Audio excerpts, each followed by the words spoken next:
안녕하세요. 주권선교사 방송입니다. 오늘 또 하나님의 복을 받는 비결에 대해서 생각해 보려고 합니다.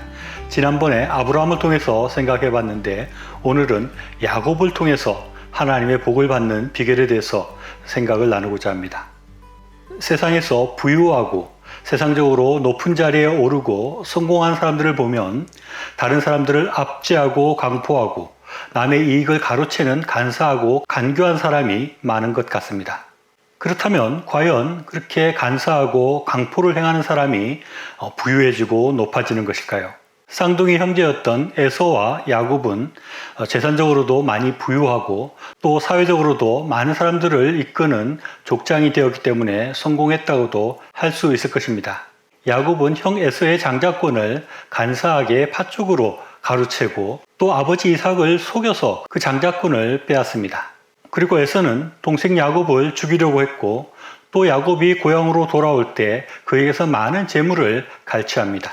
표면적으로는 야곱이 형 에서에게 선물을 주는 것 같지만 400명이라는 많은 사람들을 데리고 야곱을 맞이하러 왔다는 것은 야곱에게 큰 위협이 되고 그러한 강포한 모습이 야곱으로 하여금 재물을 내어놓게 했다고도 볼 수 있을 것입니다.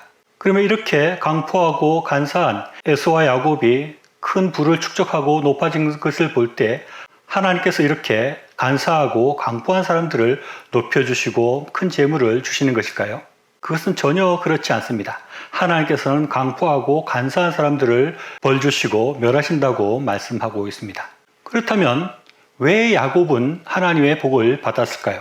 에서와 야곱을 비교해보면 누가 더 악한 일을 많이 했는지 모를 정도이고 오히려 야곱이 더 먼저 에서에게 잘못했고 더 많은 악을 행했다고도 볼 수 있습니다. 그런데 왜 야곱이 하나님의 복을 받아서 부유해지고 큰 재산을 가진 족장이 되고 결국 하나님의 나라의 시조의 자리까지 오르게 되는 것일까요? 저는 야곱이 이렇게 하나님의 복을 받을 수 있었던 이유로 야곱이 하나님의 것을 구했기 때문이다 라고 생각합니다. 야곱이 에서와 비교가 되는 것은 에서는 하나님의 언약이나 하나님의 복에 대해서 별로 관심이 없었습니다. 그런데 웬일인지 야곱은 하나님의 언약에 대해서 하나님의 복에 대해서 어릴 때부터 아주 큰 관심을 가지고 있었습니다. 그래서 우리가 야곱을 통해서 알 수 있는 것은 하나님의 것을 구하는 사람이 하나님의 것을 얻는다는 것입니다. 하나님의 것을 구한다는 것은 과연 어떤 것일까요? 그것은 하나님에 대해서 생각하는 것입니다. 하나님의 말씀에 대해서 귀를 기울이는 것입니다. 즉 하나님의 말씀을 더 깊이 묵상하고 하나님이 하라고 하시는 일이 무엇인지를 생각하는 것입니다. 그래서 하나님 말씀대로 하나님을 섬기고 이웃들을 섬기는 하나님께서 나에게 주신 소명을 따라서 사는 삶이라고 할 수 있습니다. 야곱과 에서의 모습에서 우리는 과연 어떤 모습입니까?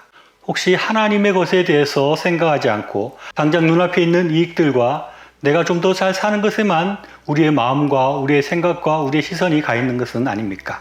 아니면 야곱과 같이 하나님께서 복 주시는 분이심을 믿고 하나님의 말씀을 가벼이 여기지 않고 하나님 말씀 가운데 하나님을 찾고 하나님의 복을 구하는 야곱과 같은 삶입니까? 하나님을 찾으십시오. 하나님을 가까이 하십시오. 하나님을 구하고 하나님을 생각하며 사십시오. 그러면 하나님께서 우리를 찾으실 것입니다. 하나님께서 우리를 생각하고 하나님께서 우리를 가까이 해 주실 것입니다. 그리고 하나님께서 우리에게 풍성한 복을 내려 주실 것입니다. 시청해 주셔서 감사합니다.